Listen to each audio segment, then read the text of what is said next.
Hello, friends. How are you? How's things? How's life? I hope all is well.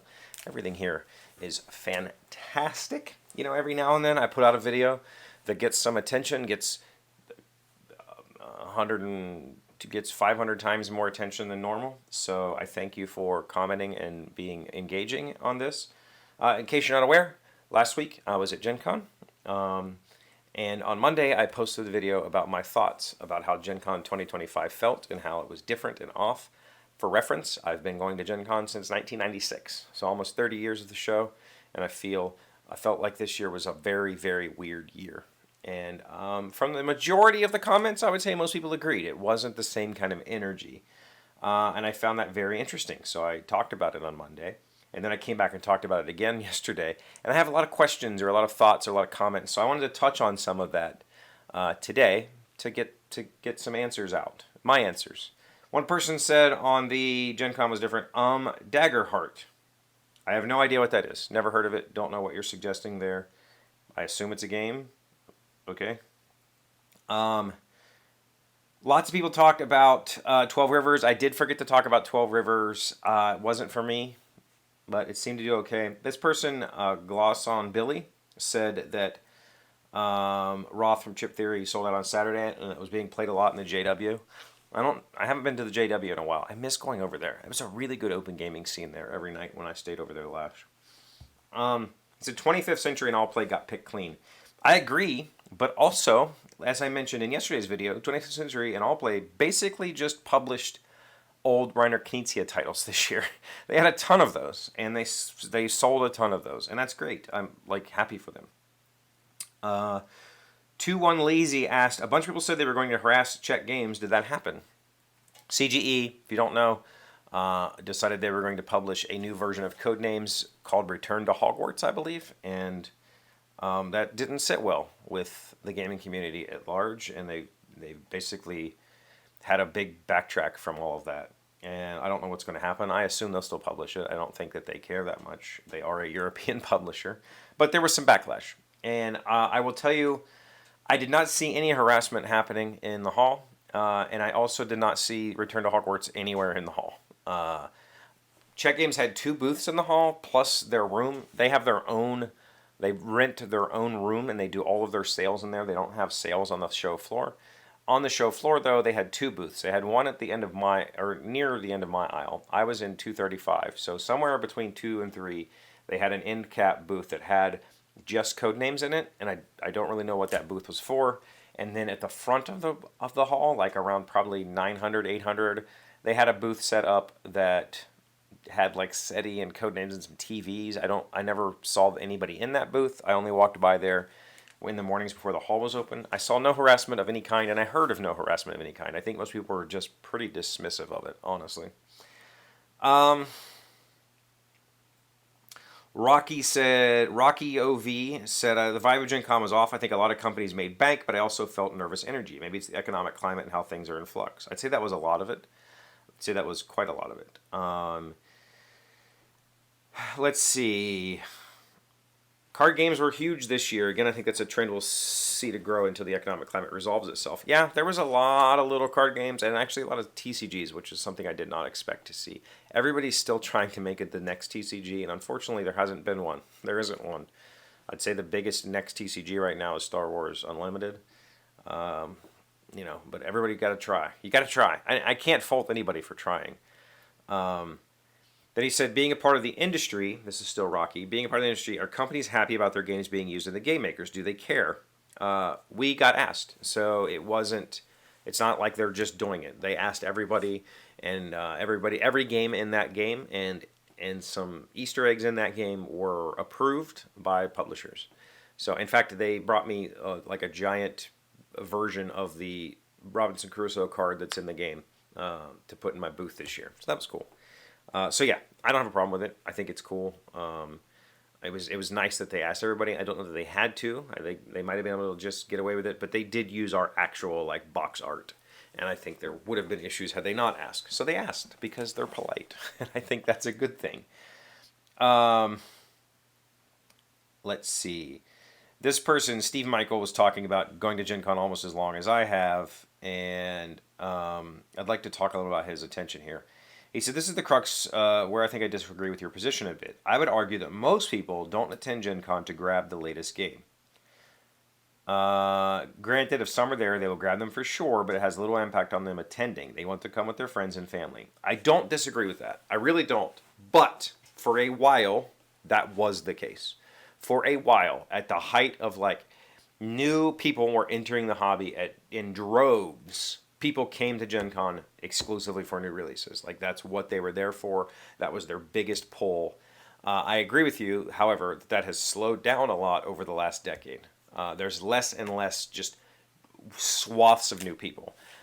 Now, that being said, during the pandemic, there was a huge number of new role-playing game players. And in fact, the hall this year had a ton of RPG booths, which brings me back to the old days. You know, in the 90s, 80s and 90s, Gen Con was a role-playing game convention that happened to have board games.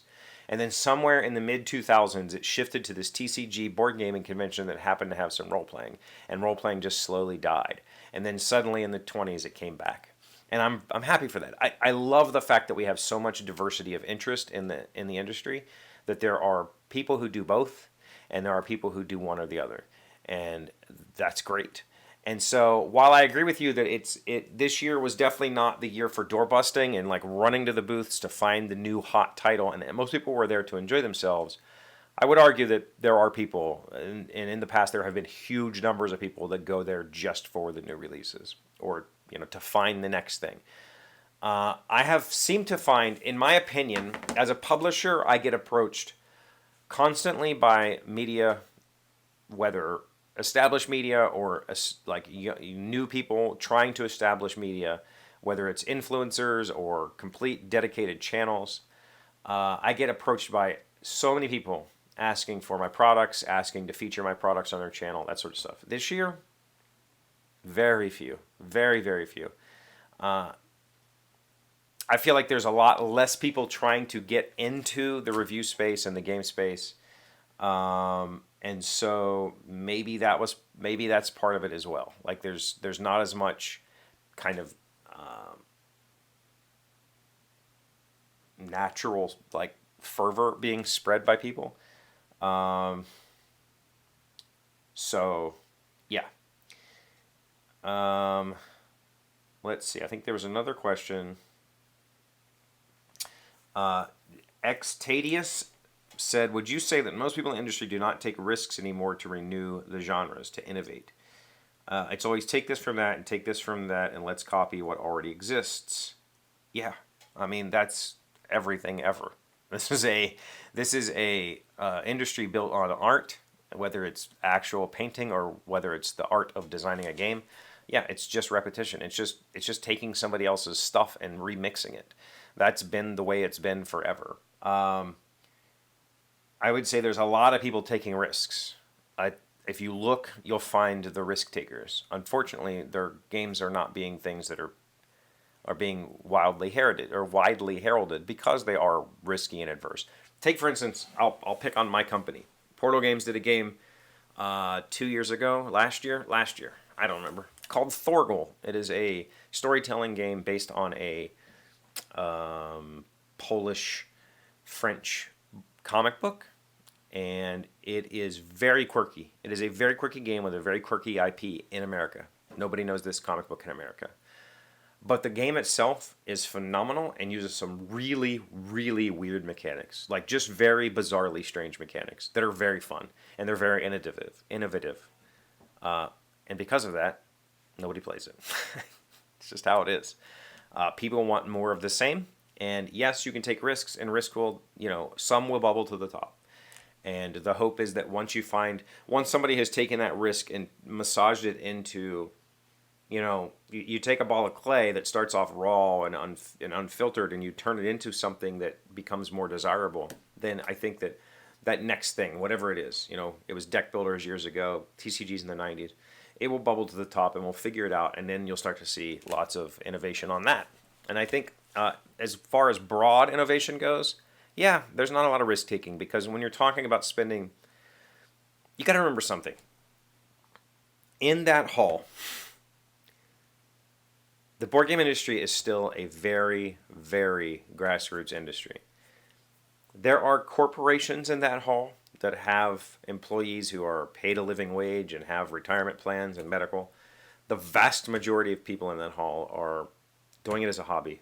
It's a side job, me included. It's a side job. It's just something that we do because we enjoy it. And so, as a person who wants to put a game into the world, I have a product right now that I'm heavily considering putting on a crowdfunding platform. Me taking a risk on, let's say I manufacture 2,000 copies of a game. It's going to cost me between $8,000 and say $25,000 to manufacture that game, depending on how many whatever I do.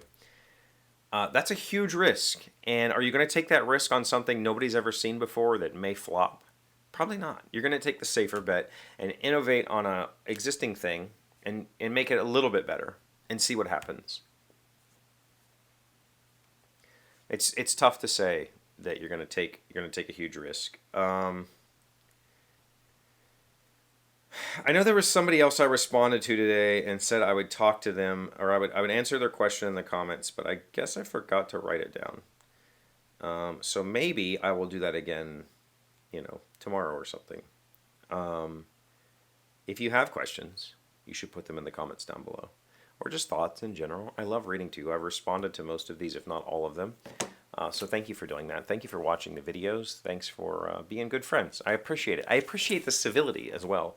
I appreciate the honesty and not being like, you're a jerk because you, like, whatever. I'm not trying to be a jerk. I'm just saying. It felt weird. Thanks for being here. Thank you for liking the video. Please subscribe if you haven't done so.